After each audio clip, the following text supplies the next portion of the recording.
કર્મણીય વાધિકારસ્તે મા ફલે સુકદાચન. ગીતાનો આ શ્લોક અને એનો અર્થ આપણને બધાને બરાબર ખબર છે.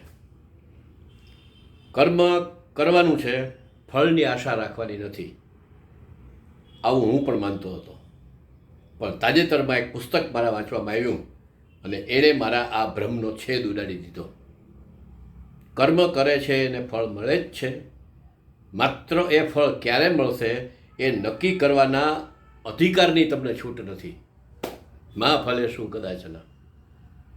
આજે પવિત્ર શ્રાવણ મહિનો ચાલે છે ને હું ભગવાન શંકરના શિવલિંગ ઉપર સરસ મજાનો દૂધનો અભિષેક ને પંચામૃતને બધું કરીને આવું અને એવી ઈચ્છા કરું કે સાંજે 5 વાગે મને કોઈક લાભ થવો જોઈએ, તો એવો અધિકાર મારી પાસે નથી.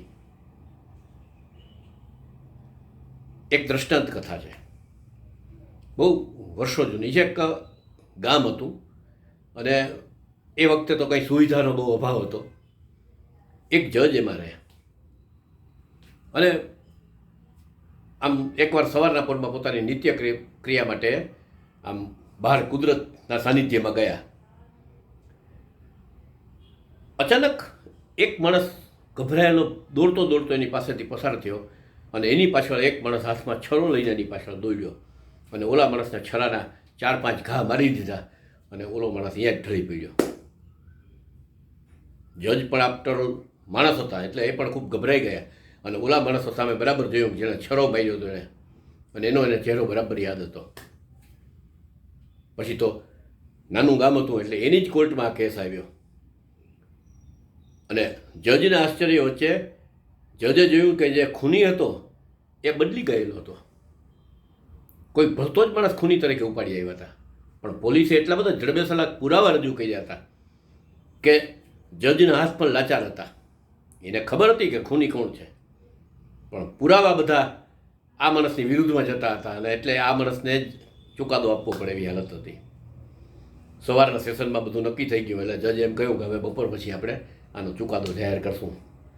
લંચ સમયે એણે પેલા ફરિયાદીને એટલે કે શખ્સને પોતાની ચેમ્બરમાં બોલાવ્યો. ઓલો માણસ આવીને એકદમ કરગરવા માંડ્યો કે ભાઈ સાહેબ મારી ભૂલ ઓલી છે, મને હું એ ખૂન નથી કરી, હું ખરેખર નથી કર્યું. સાહેબી કે મને ખબર છે. જજે કહ્યું કે મને પણ ખબર છે, આ ખૂન થયું ત્યારે હું અહીંયા હાજર હતો અને હું સાક્ષી છું, મેં જોયો છે. તું ખૂની નથી એ મને ખબર છે, પણ મને એક વસ્તુનો જવાબ આપ. ભૂતકાળમાં તારી સાથે કોઈ એવી ઘટના બની છે? કાંઈ પણ હોય, પેટ છૂટી વાત કરી દે. પેલા માણસે કહ્યું કે હા સાહેબ, મેં 2 ખૂન કર્યા છે, પણ એ વખતે પુરાવાના અભાવે અને પૈસા ખવડાવીને હું એ બંને ખૂનમાંથી મુક્ત થઈ ગયો હતો, પણ આ ખૂન સાહેબ મેં નથી કર્યો. જજે કહ્યું સારું. બહાર આવીને જજે ચુકાદો આપી દીધો કે આ માણસ જ ખૂની છે અને એને ફાંસીની સજા થવી જોઈએ. વર્ષો પહેલાં જે કર્મમાંથી એ છટકી ગયેલો એ કર્મ આજે એને આડું આવ્યું અને એને ફાંસીની સજા થઈ. તો મિત્રો, આપ પણ બધા સરસ મજાના કર્મો કરો, સારા કર્મો કરો, સારા ફળ મેળવો અને ખરાબ કર્મથી દૂર રહો એવી શુભેચ્છા અપેક્ષા સાથે શબ્દોને વિરામ. અસ્તુ. આભાર. આપના અભિપ્રાય ચોક્કસ આવકાર્ય છે.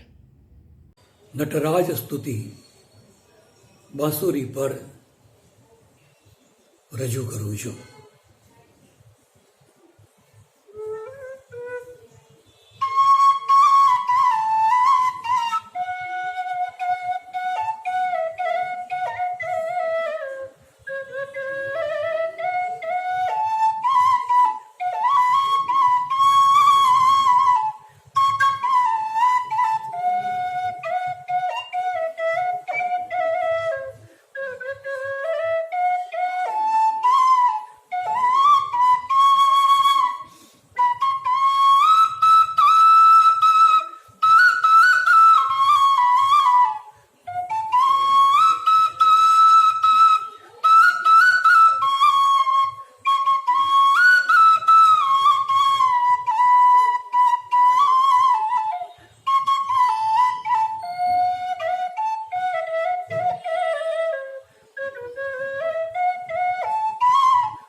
હે મહાદેવાધિદેવ જટા પર ગંગા વહે દિવસ ને રાત. હે મહાદેવાધિદેવ જટા પર ગંગા વહે દિવસ ને રાત.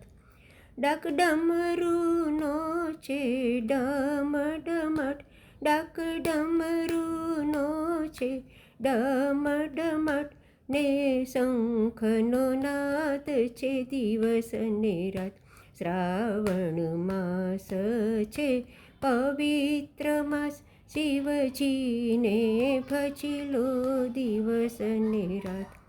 કાર્તિક ગણેશ છે શિવના બાળ, કાર્તિક ગણેશ છે શિવના બાળ, ને પાર્વતી છે અર્ધાંગી નાર. દશાનન ભજે છે શિવના નામ, ભક્તો પણ કહે છે એક જ વાત.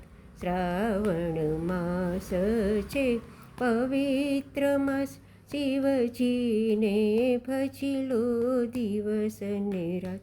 શિવજી શોભે છે કૈલાસ ધામ, શિવજી શોભે છે કૈલાસ ધામ, પણ એ છે અઘરો બરફનો પાડ. ત્યાં જવાની સર્વેને ઈચ્છા, એ પૂર્ણ થાય એક જ આસ. શ્રાવણ માસ છે પવિત્ર માસ, શિવજીને ભજલો દિવસ ને રાત. શિવજી આપે છે વેદોનું જ્ઞાન, શિવજી આપે છે વેદોનું જ્ઞાન, કોઈક વાર કરે છે તાંડવ નાચ. હું વિનવું તમને બે હાથ જોડી, કરી લો મુજને ભવસાગર પાર. શ્રાવણ માસ છે પવિત્ર માસ, શિવજીને ભજલો દિવસ ને રાત. હે મહાદેવાધિદેવ જટા પર ગંગા વહે દિવસ ને રાત, ગંગા વહે દિવસ ને